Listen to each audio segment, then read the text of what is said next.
Estimados estudiantes, muy buenos días, muy buenas tardes, muy buenas noches. Esto va a depender del horario en que puedan visualizar el presente video.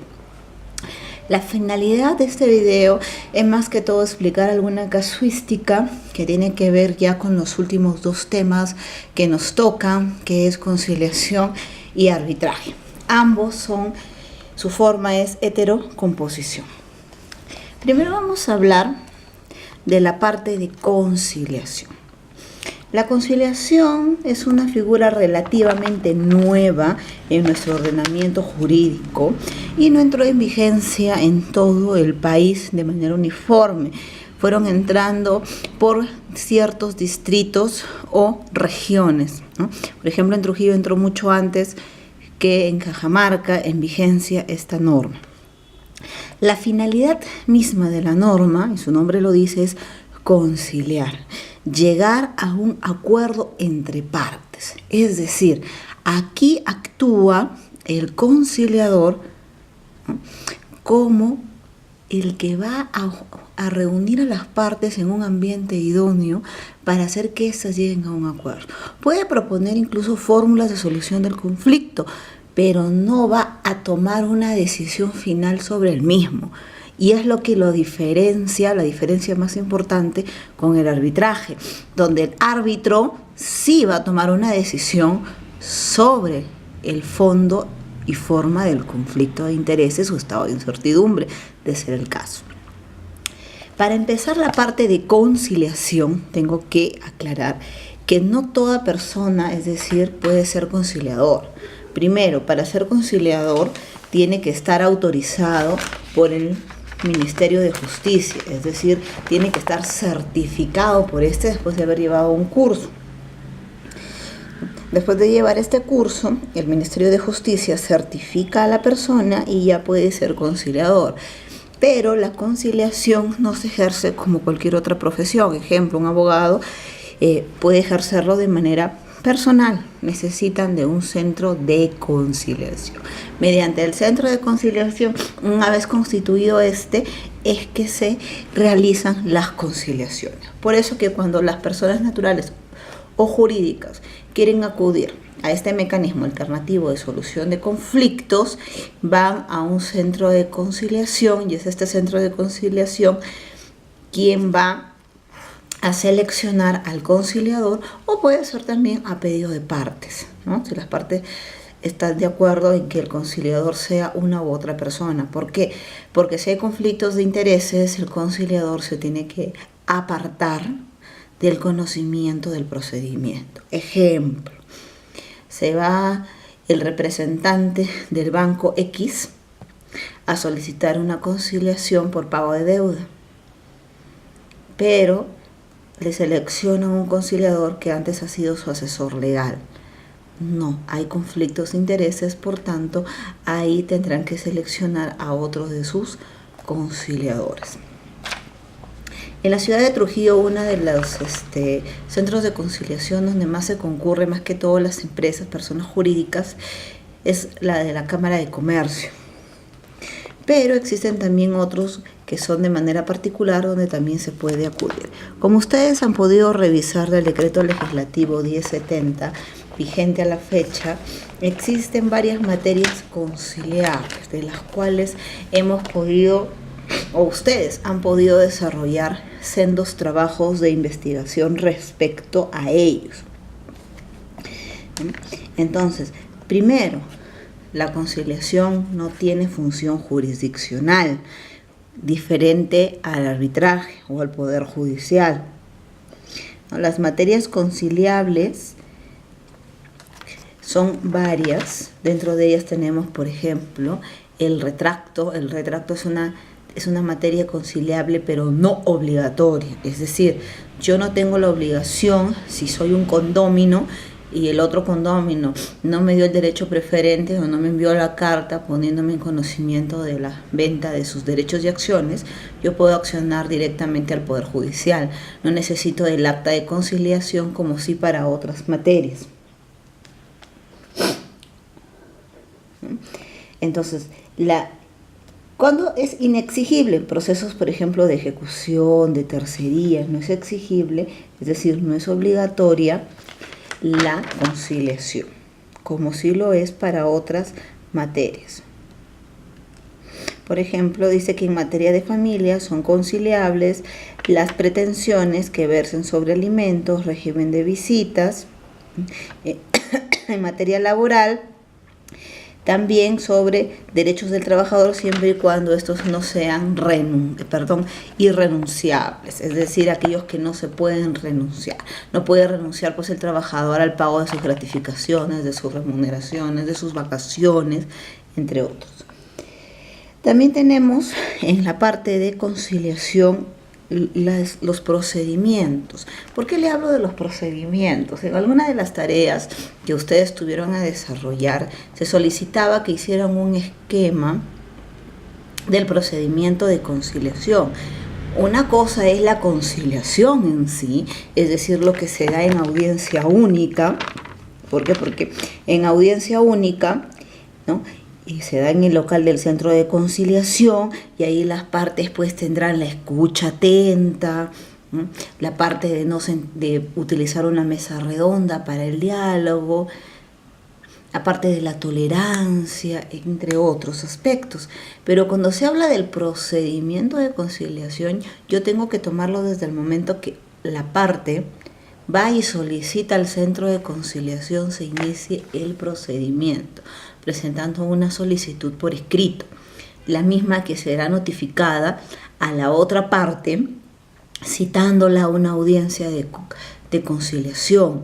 En esta audiencia de conciliación podrán ponerse de acuerdo, seguir las fórmulas que les pueda proponer el conciliador o no, y ahí se extenderá un acta. Entonces es el procedimiento en sí. Ahora, ¿qué pasa si citan a la parte y la parte no concurre a la primera citación de audiencia? Se tiene que volver a notificar por segunda vez, y si ya esta vez no acude, se levanta el acta indicando la inexistencia y la frustración de la conciliación por inasistencia, valga la redundancia. Si ninguna de las dos partes acude a la audiencia, en la primera nada más se extenderá el acta. Entonces, esa parte del procedimiento es lo que diferencia al procedimiento en sí de la conciliación, porque la conciliación se va a dar ¿en dónde? En el acto de audiencia, donde las partes estén ahí y puedan manifestar una a la otra cuáles son sus pretensiones y qué es lo que desean, a lo que desean llegar o arribar, ¿sí?, que se va a contener en el acuerdo, o qué partes no desean que se toquen dentro de la conciliación. Esas son partes irreconciliables. Esa es la parte de la conciliación. Un ejemplo de conciliación y que se da bastante es el tema de pago de deudas. Yo les comentaba de que, si bien es cierto que la conciliación es un mecanismo alternativo de solución de conflictos, también el resultado de esta conciliación es un acta de conciliación. Esta acta, este documento mismo, tiene carácter ejecutivo, es decir, si yo no cumplo y soy parte de este procedimiento de conciliación y no cumplo con lo que yo misma me he comprometido o me he obligado a cumplir, puedo ser demandada en vía de proceso único de ejecución. Entonces, yo les daba un ejemplo en la retroalimentación presencial, que no todos a veces tienen la oportunidad de ir, de que tuve un caso en el que el título valor en que estaba contenida la obligación había sido, en este caso, no destruido, sino había sido por equivocación del funcionario, dicho firmar a personas distintas a las que tenía que hacer firmar, más que todo como fiadores solidarios. Entonces se les llama conciliación, ofreciéndoseles un plazo adicional para que paguen, ¿no? Es decir, por ejemplo, si les faltaba solamente 12 cuotas para terminar el crédito, se les da para que paguen en 36 cuotas, ¿sí?, toda la deuda vencida. Y con esto no solamente se les da facilidades a la otra parte, sino también, ¿qué hacía yo? reemplazaba ese título valor, que era un título ejecutivo, ahora con un acta de conciliación. Es decir, que si no cumplían las partes, podía ejecutarlo como antes indiqué. Entonces la conciliación sí es un mecanismo alternativo de solución de conflictos, pero nos puede servir para solucionar un sinnúmero de problemáticas que dentro de la asesoría legal, tanto en empresas financieras como en empresas comerciales, podemos tener, o como personas naturales. ¿Por qué? Porque la conciliación no solamente se da a nivel de centros de conciliación. Como yo les decía, esta conciliación se da también dentro de lo que llamamos organismos reguladores. ¿Cómo así organismos reguladores? Ejemplo, tenemos a Indecopi. Indecopi es el organismo regulador. Vamos a decir una sola materia para no ir con todas, de protección al consumidor. ¿Qué pasa si se realiza una denuncia ante Indecopi porque un banco Y está realizando cobro indebido a una persona natural? Lo primero que hacen después de presentar el recurso de reclamación ante Indecopi es citar al representante de este banco, el cual en la mayoría de los casos, para serles sinceras, acude a la audiencia de conciliación y escucha, ahí sí hay una escucha atenta de ambas partes, y dice, bueno, ¿saben qué? Para evitar que esta reclamación llegue a una denuncia, conciliemos, se les deja de cobrar, se les exorna todos estos pagos, los intereses que hubiera generado el cobro indebido, entre otros aspectos. Si se le ha vulnerado algún derecho, se le ha causado algún daño y perjuicio, se le va a subsanar, entonces se concilia. Eso es dentro de un organismo regulador. Otro de los organismos reguladores es SUNAS, ¿no? O SINARMIN, o CITRAN, etc., donde también se dan este procedimiento de conciliación. Entonces, la conciliación nos sirve no solamente a nivel de centros de conciliación, como les digo, sino también dentro de organismos reguladores, es decir, cuando existen relaciones privadas que están supervisadas por organismos públicos, ¿no? Telecomunicaciones, Ocitel también, vino el recibo de cable, teléfono y otros demasiado alto, o la señal no, o me ofrecieron un servicio que al final no me dieron, entonces también se aplica el procedimiento de conciliación. Tenemos además de que también se puede dar no solamente la conciliación total, es decir, que de todas las materias o todos los conflictos de intereses que hemos detallado se concilien, se puede dar la conciliación parcial, es decir, que se concilie solo sobre partes de estas materias. ¿No? Entonces, el Ministerio de Justicia tiene a su cargo la acreditación ¿de quién? Registro, autorización, renovación, habilitación, supervisión y sanción de los conciliadores. Son los que nos dan la autorización a los que somos conciliadores para poder ejercer como tales. Y otras más que están detalladas en el decreto legislativo 1070. Pero como ustedes han visto, otra de las temáticas a abordar y que es bastante amplio, yo lo voy a ser sincera, es bastante amplio porque no solamente se da a nivel contractual, sino también se da a nivel obligatorio, es el arbitraje. El arbitraje, tenemos el arbitraje voluntario, ¿no? El aquel que yo quiero pues hacer mi cláusula arbitral o mi convenio arbitral dentro de un contrato para someterme a arbitraje si hubiera algún conflicto de intereses o estado de incertidumbre que devenga de la celebración del mismo. Pero también se da el arbitraje obligatorio, y esto es cuando yo realizo contrataciones con el Estado. Aquí yo no puedo decir, no, yo no firmé cláusula arbitral, yo no estuve de acuerdo. No. La ley de contrataciones obliga a que esas materias se sometan a arbitraje. Vamos a partir de contrataciones con el Estado de una manera muy efímera, por cuestión tiempo, pero ¿qué pasa si tenemos, ustedes han visto, bueno, acá en la ciudad de Cajamarca actualmente están haciendo o realizando obras nuestro señor alcalde, para lo cual ha tenido que realizar contrataciones, no sé si de la obra completa, pero está realizando mejora de la vía de evitamiento. Entonces contrató. ¿Qué pasa si el contratista con el que contrató para que realice toda esta obra y ganó en licitación, bueno, había tomado en cuenta precios de materiales en una fecha? Vamos a suponer julio del 2017, donde se realizó la licitación. Pero a la fecha, que estamos en noviembre del 2017, pues el fierro, cemento, entre otros, ha sufrido un cambio radical y un aumento brusco en su precio. Y quiere que se aumente y se reconozca ese aumento. ¿Qué va a pasar? Tiene que someterse a arbitraje. No es que de frente le va a decir al señor alcalde, ya subió, tiene que aumentar, y el alcalde dice, sí, está bien, a ver las boletas, sí, se ha aumentado la cotización. No, tiene que someterse a arbitraje. Y el árbitro será el que solucione este estado de incertidumbre, ¿no? Porque puede ser que no sea un conflicto de interés y el alcalde esté de acuerdo, pero igual se tienen que ir a arbitraje. Esa es la parte, el ejemplo que les puedo colocar de arbitraje en lo que se refiere a contrataciones con el Estado.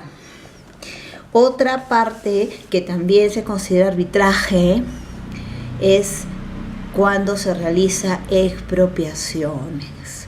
La nueva ley de expropiaciones nos dice y nos señala de que se puede ir a arbitraje solo y únicamente como materia de controversia, el justiprecio.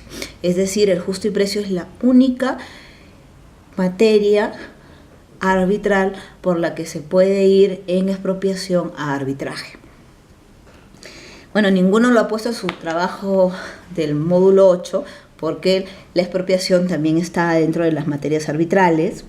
Muchos me han colocado, y esto sí tengo que comentarlo, que las materias arbitrales son los asuntos ambientales. Esto va a depender. ¿Y por qué les digo que va a depender? Porque en cuestiones ambientales existe la responsabilidad administrativa, la responsabilidad civil y la responsabilidad penal.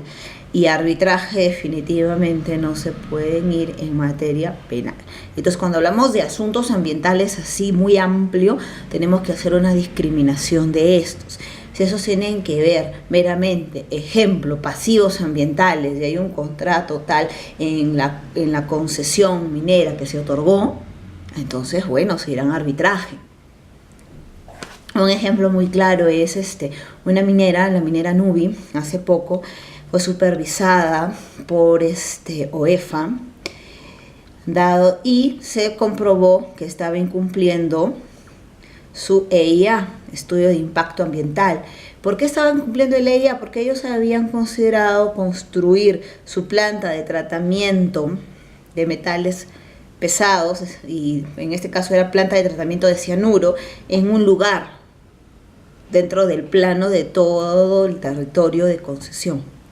Pero al final decían que no era factible, según lo que dijeron en la misma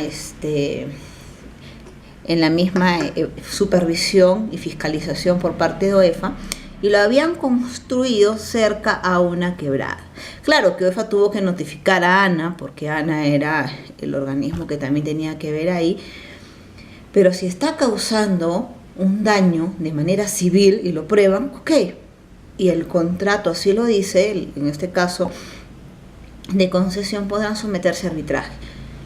Empero, si eso constituye ya un delito, no solamente estamos viendo responsabilidad administrativa y civil, sino delictiva, porque está vulnerando los derechos fundamentales de personas que están cerca ahí, ha habido envenenamiento, qué sé yo, y de repente hasta muerte o enfermedades, y constituye delito, ya pues el Ministerio Público lo perseguirá de oficio, y esa parte ya no es arbitral, esa parte es meramente penal. Entonces, por eso les decía, cuando me ponían asuntos ambientales muy ampliamente, sí se tenía que discriminar, porque no podemos considerarlos a todos. Otra parte de las cuestiones de arbitraje es, y quisiera tratarlo, es sobre la nulidad de laudos arbitrales. Eso le va a venir en las siguientes sesiones, pero en los siguientes módulos. Pero sí tengo que tener en cuenta, el laudo arbitral no es susceptible de ningún medio impugnatorio. Lo que se puede solicitar la nulidad si es que está dentro de las causales que indica el decreto legislativo 1071, pero no es apelable por ningún motivo. Ahora, medidas cautelares. Algunos ya están llevando procesal civil 2 y están llevando medidas cautelares. Las medidas cautelares, y aquí es donde entramos a tallar de que es el Poder Judicial quien apoya al árbitro o a los centros de arbitraje. ¿A qué? A que estos puedan solicitarles al juez de que interpongan una medida cautelar, que puede ser una medida cautelar de inscripción, ¿no? De inscripción en registros públicos en alguna de las propiedades.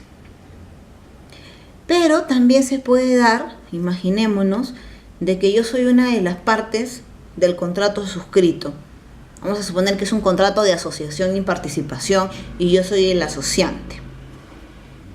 ¿Y qué hago? Como mi asociado me está causando daños y perjuicios en la ciudad de Cajamarca, voy y realizo y le solicito al juez una medida cautelar anticipada, es decir, fuera de proceso, sobre inscripción de un bien que le pertenece a mi asociado. El juez realiza la medida cautelar y se inscribe en registros públicos. La pregunta es, dentro de este contrato de asociación y participación, yo tengo un convenio arbitral, ergo, una cláusula arbitral. ¿Dónde inicio el proceso? ¿Ante el árbitro o ante el juez que ya conoce la medida cautelar? Respuesta rápida, ante el árbitro, porque tengo un convenio arbitral, donde se va a señalar ¿qué en el convenio arbitral? En el convenio arbitral yo voy a señalar primero número de árbitros y tengo que ser clara con el número de árbitros. ¿Qué más voy a señalar? ¿Número de árbitros nada más? No, también cómo es que las partes van a designar a los árbitros y ser clara en esto. Y yo recomiendo no hacer copia y pega de los convenios arbitrales. ¿Por qué? Les doy un ejemplo de esto. ¿Qué pasa? A veces hacemos copia y pega de los contratos y yo siempre he dicho es lo peor que un abogado puede hacer, copia y pega de contratos. ¿Por qué? Porque no estamos satisfaciendo las necesidades inmediatas de nuestros clientes. Entonces, vamos a suponer 5 partes, 5, si estamos firmando un contrato de consorcio y son 5 consorciados. Excelente. Entonces yo coloco de que por hacer copia y pega, en el convenio arbitral dice que cada parte señalará a un árbitro y entre todas al presidente. Ustedes imaginan, vamos a hacer 6 árbitros. Entonces, por eso tienen que ajustarse esos convenios arbitrales a las necesidades de las partes. Cuando son 2 partes, claro, quiero que sean 3 árbitros, cada una designará uno y al presidente entre los 2, perfecto. Pero cuando son 5 o 6 partes, porque hay problemas incluso en los contratos de consorcio, ¿cómo es que van a actuar? Nuevamente, recomendación, no hacer CIP, es decir, copy y pega. Por eso que yo estoy muy en contra del copy y pega, y cuando hacen copy y pega, y aquí en adelante voy a anular más trabajos, así que por favor no copiar, sino solamente entre ustedes, sino tratar de hacer análisis. Y cuando copien un autor, cítenlo por favor, respeten esa autoría. Ese es uno. 2, yo les decía, hace poco estaba leyendo a Alfredo Bullar, y nos decía en un artículo del Comercio que me parece muy interesante, de que actualmente hay un proyecto de ley en que quieren ya de que no sean los centros de arbitraje los que señalen a sus árbitros, sino que estos sean impuestos, ¿no?, Un momentito, ahí sí tenemos bastante complicación, ¿no? Estaba muy interesante, esos los insto a que lean un poco. Alfredo Bullar en El Comercio publica todos los sábados y tiene, bueno, es uno de los árbitros más reconocidos en el Perú, tiene artículos sendos sobre arbitraje. Y en el próximo video vamos a hablar un poco de ello. Voy a citar a Bullar sobre la parte oscura del arbitraje, sobre un poquito más también sobre medidas cautelares que vienen de arbitraje y sobre nulidades. Muy bien, jóvenes, un fuerte abrazo, les deseo éxitos, espero que los ejemplos hayan quedado claros. Si tienen alguna duda, por favor consúltenlo, pero me refiero al contenido de los temas, y hasta luego.